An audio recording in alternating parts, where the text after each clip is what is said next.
And when I come back, I want the next witness.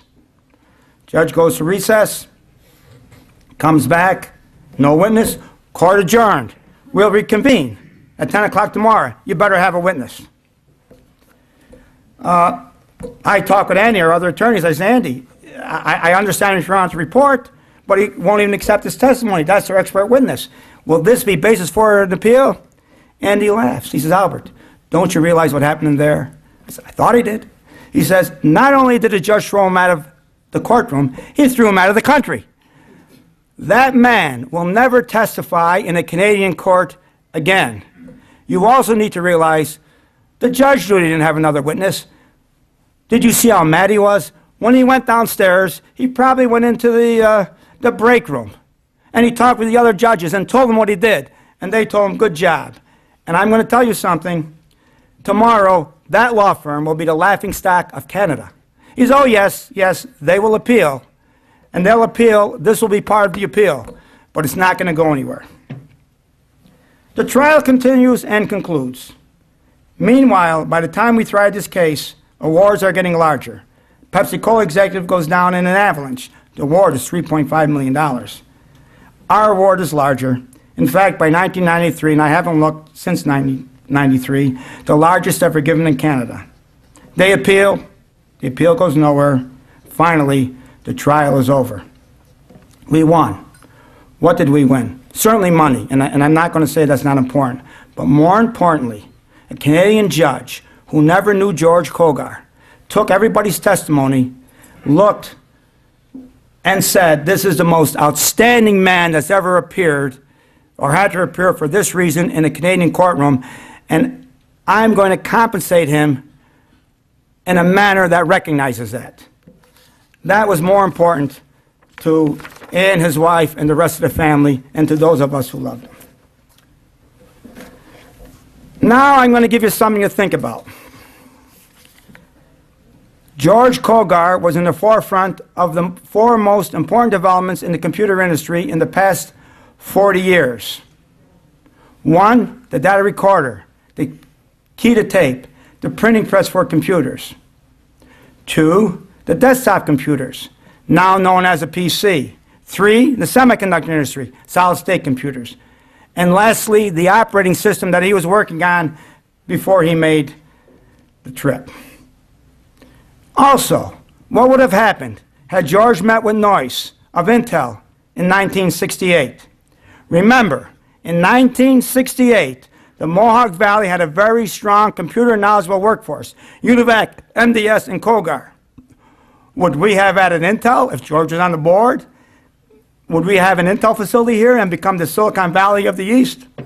How about the operating system? Remember, Microsoft was not dominant in 1983. Would it have been Cogar versus Bill Gates? Cogar had testified for IBM on their behalf in the antitrust suits. And he knew people at IBM. We had Lanier with a nationwide marketing operation. Who knows what could have happened?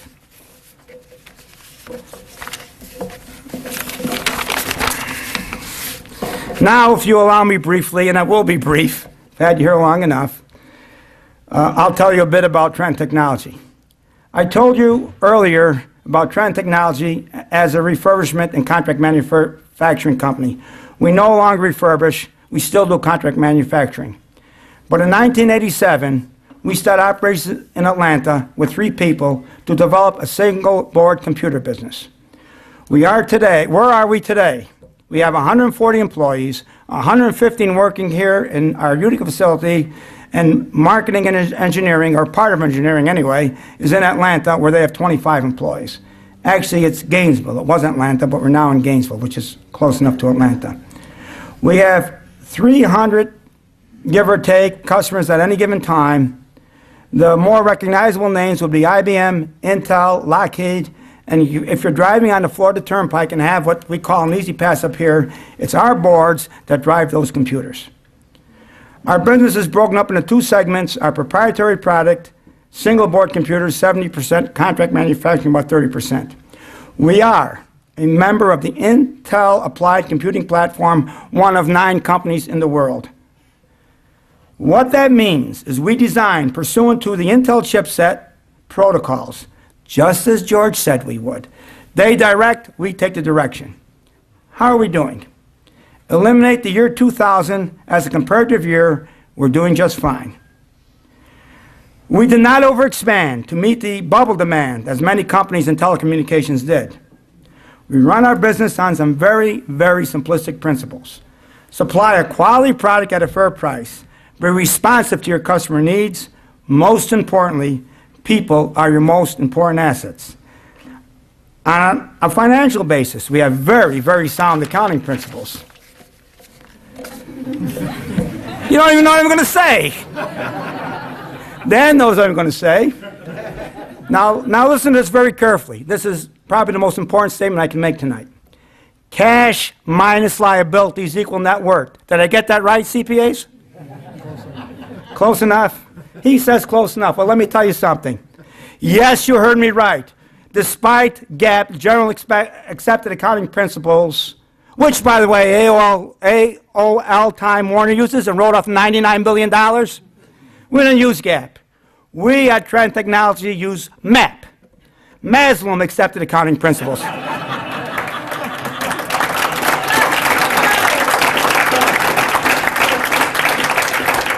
Cash minus liabilities equal net worth. Cash is king. And And lastly, the two most important principles. One I learned many years ago when we were first starting out in real estate from a close friend and partner in some real estate ventures. I was overreaching a bit. All right, Chuck, a lot. And I went to him for advice. I don't think I said this. I learned this from Chuck Kaplan when I was first starting out real estate business. Confusing myself here. I went to Chuck for advice, and here's the advice he gave me. Bulls make money, bears make money, pigs go to slaughter. Don't be greedy, sign the deal. Leave a little something on the table. That's a principle we have never forgotten, and we still use that in our business today. The other is engraved on a sign given to me by George Cogar. It hangs in our facility. The harder we work, the luckier we get. The future of the company, you'll have to speak with Andrew Mazloom, who's a general manager, because that will be determined by the next generation. Before I close, I want to thank you. You've been a very attentive audience and put up with the speech probably much longer than you had anticipated. I hope it was interesting. And rather than sit here and take questions, I'm happy to do that, but I will invite you all. We'll change the cash bar to an open bar. It will be Trenton Technology and Albert Mazloom's pleasure. So anybody has any questions, you have people knowledgeable of the company. Andy Kowalczyk, the Bar Association, ought to get him to tell you all about the lawsuits. I'm serious. It was a remarkable undertaking, especially how they pick jurors up there. I'm not going to keep you like go on, but you could tell stories forever. But anyway, you have any questions, Terry Tolles is here, our corporate secretary. He knows as much as I ever know. So you're all welcome to stay, have a cocktail, enjoy yourself, and again, thank you.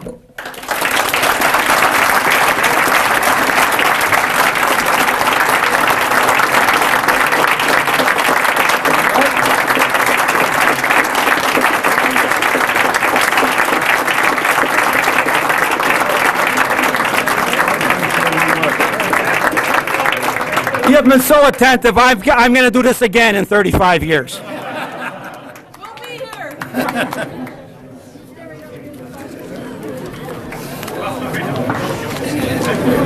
Those of you who have job offers for Albert, the line form's over here.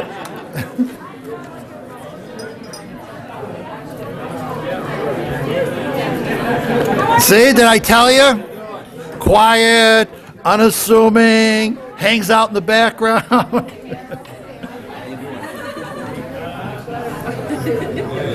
Albert, we can't thank you enough for coming here and taking your time to share your experiences and your stories, and for your generosity in the community as well as here. and we would only be able to offer a token of our thanks. I spoke with Albert earlier and found that a charity that he has a little soft spot for is the Cogar Scholarship Fund at Utica College, and the local chapter will make a donation in his name to that group, to that charity. And I would like to thank Jim Day and Peachy here at the club and their great staff for the food and the service. I think they did a great job for us. Thank you. And I just want to say thanks to Linda Moreau from our office, who takes care of all the details, and without her, I don't know how this would ever come off. And Kathy Howard, who helped her at the door.